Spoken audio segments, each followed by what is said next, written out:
Hello and welcome. My name is Dr. Fred Sutton, and in this video I'll be presenting problem 6-27 on page 245 in your Accounting for Managers textbook. We'll be going over some activity-based costing in this problem. As you can see behind me here, I have the information that we are going to use for the problem. I've written this out to save some time. I've also put the customer types, and I've also actually added the sales right on the table there.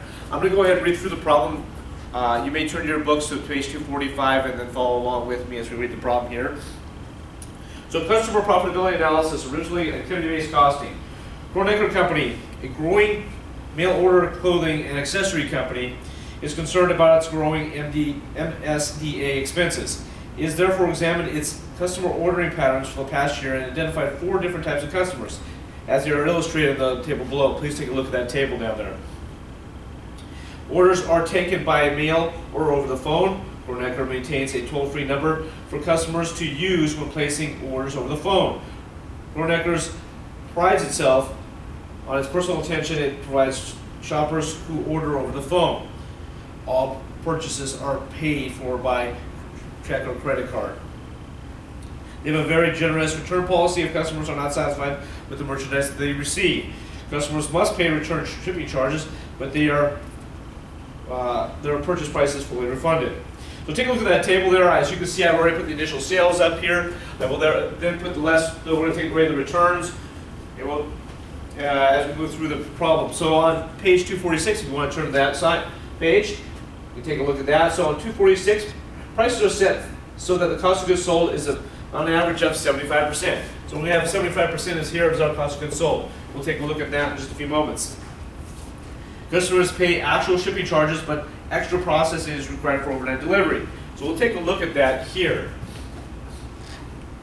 They have developed the following activity cost driver rates, and they are supported in the table on 246 at the top of the page. Take a look at that. We're going to use some of that information in this problem, and I'll go over it when it comes up. Okay, so what are the requirements for the problem? Let's take a look at this. Using activity-based costing, determine the yearly profit associated with each of the 4 customers described. So we're going to take a look at each of these here and figure out what they are. We're then going to B, comment on which customers are most profitable and why. And then C, what advice do you have for this company regarding managing customer relations with the different types of customers presented? All right, so those are the things that we're going to go over in the problem. All right, so as you can see here for that table, I pulled the sales here. And so now what I'm going to do is I'm going to take away the returns. As you can see, it gives me a number of items returned. I'm not going to worry about that so much, but I want to look at the dollar value of items returned, which is on the 3rd line of the table on the bottom of page 245. So I have $200 here, $500 here, and then $1,500 here. Okay, so what I will do is take away each of those to get my net sales.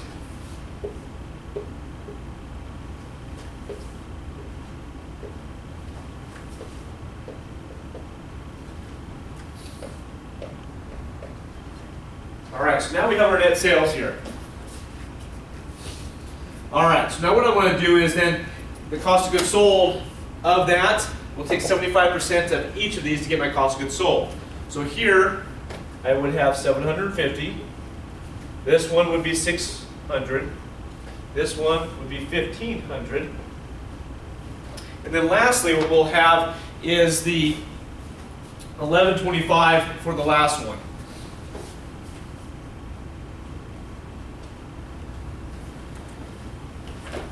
All right, so now we're going to take a look at the next part here, which is processing mail orders, and there are $5 per non-phone order. So basically, the non-phone information there. So on the first one, as you can see there, time spent on phone placing orders, 0.25 of an hour.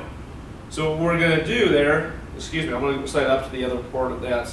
So orders per year, number of orders per year.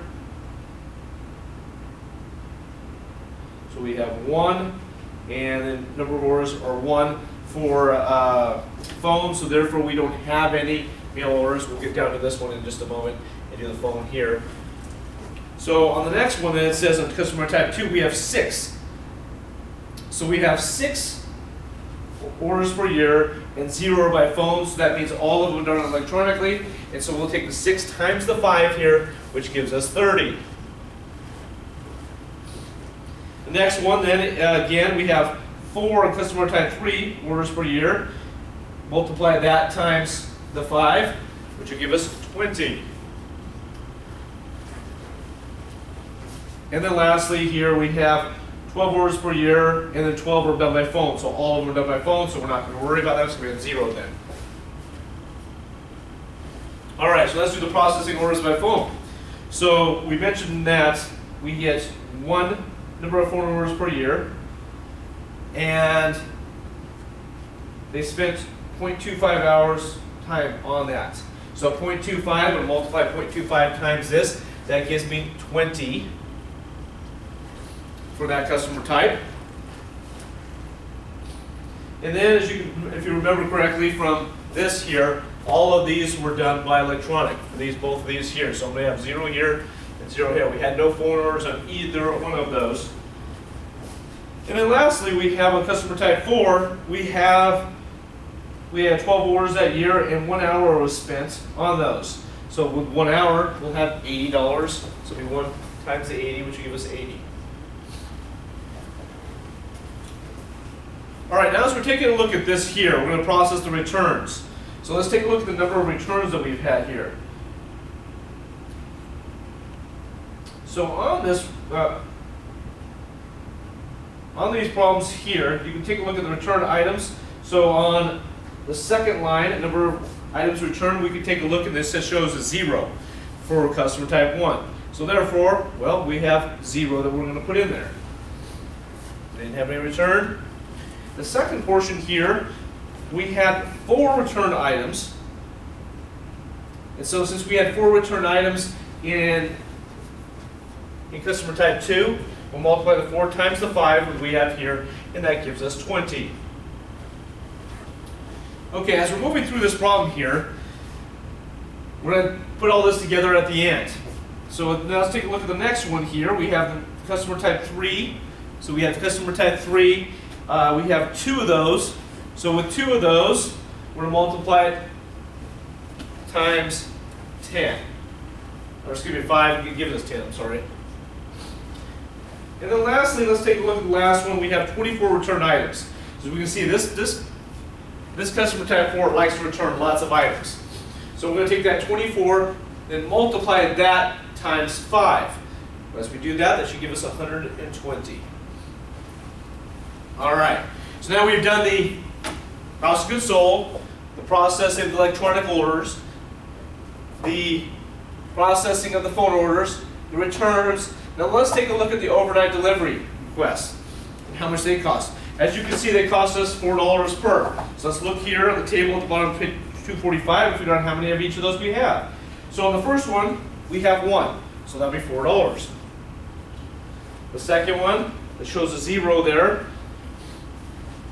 In the third one, it also shows a 0 there. And then the fourth one, it shows that we have 12 overnight deliveries. So we have to multiply that by 4, that gives us 48.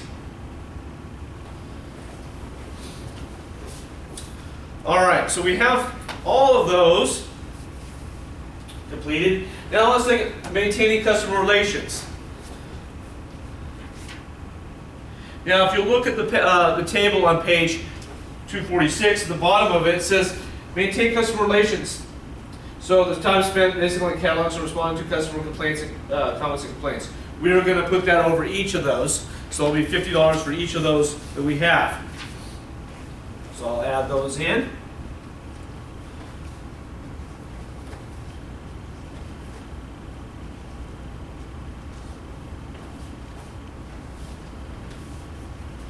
All right.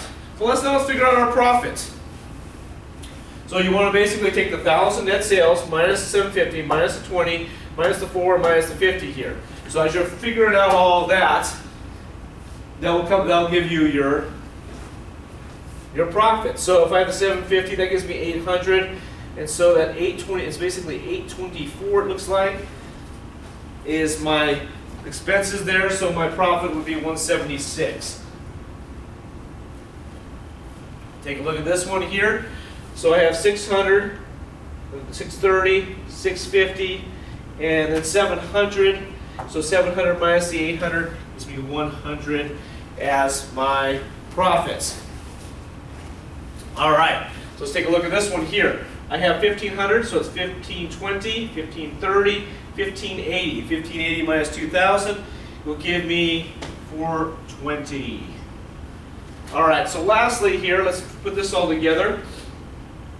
I have 1125, that gives me 1205, so that will give me 1325, and 1325 and 50 more gives me 1375, and I'm going to add 48 to that, which will give me 1423, which that 1423 would come up to $77 of profit. All right, so that's how we figured out the profit for each of those. As we just take just a real quick look at this, we'll see that most of our profit is here in the 3. We'll take a look at all these because we're going to compare the sales versus each other also as we do problems B, and then also take a look at C. We also see that we've done really well in most sales is here in customer 4. The problem is our profit is so much less. All right, so what we're going to do in the last part here is your profit divided by sales. That way we can figure out what is the most profitable. So I'm going to go ahead and put the information down here. You can go ahead and take your calculator and take the 176 and then divide it by your sales. So I'm going to go ahead and do that there. So we have 0.18 for that one. We then have 0.10 here, 0.17, and 0.03. All right, so this is how you would calculate the first part of the problem. We take a look at the profitability analysis here. Actually, if you look, type 1, for the amount of sales we get, this is the most profitable. Customer 3 is second. Customer 4 is way down, even though that's the most amount of sales that we have. All right, so let's take a look at the second part of the problem here and kind of analyze some of those things. So in the second part of the problem, it asks us to comment on which customers are most profitable and why. Well, this is the most profitable one here. As we take a look at that, reason being, this had the most amount of sales, which is great. The problem is that there are a lot more returns, as you can see here. This portion here, there's a lot more returns here. There's also some issues with process of overnight deliveries. These customers seem to want to have a lot of overnight deliveries, and it cuts into our profitability. And then also those problems with the returns. So those are some of the things that I would look at as if I were the company and say, okay, what can we do to adjust some of those things there? And maybe some of the things that we'll talk about that in the third part of the problem on what we can do. So the most profitable one will be here. I would analyze each one of these and take a look at these here and what the issues may be for each of these. But as you can see, these two types, because primarily most of them there, both of them have more of the electronic, which costs us a lot less here. Where this one here, it costs us a lot more for the processing of the phone orders. Now in the C portion of the problem, it asks us, what advice do you give the company regarding managing customer relationships with the different types of customers represented? So one of the things I'm just going to target first is just taking a look at this here. There's a couple things that they can do right away and try to help with this here. As you can see, those returns were pretty high. So in those high returns, what you can do is you can ask those customers, why are they returning these items? So maybe we can lower some of those costs that we have as a part of that. Because processing and all those can be quite expensive. Second, we can also start charging them the same area here for customer 4 for the overnight delivery. Instead of absorbing the cost for processing of that, we may charge them a shipping and handling portion of that to have it overnight delivered. And that may also help with some of those costs there and make this a little more profitable, because as you can see, this is where the problem is. The bad thing is more of our sales are in that category there. This is problem 6-27 on page 245. I hope you enjoyed this video. Please let me know if you have any questions. Thank you and good luck.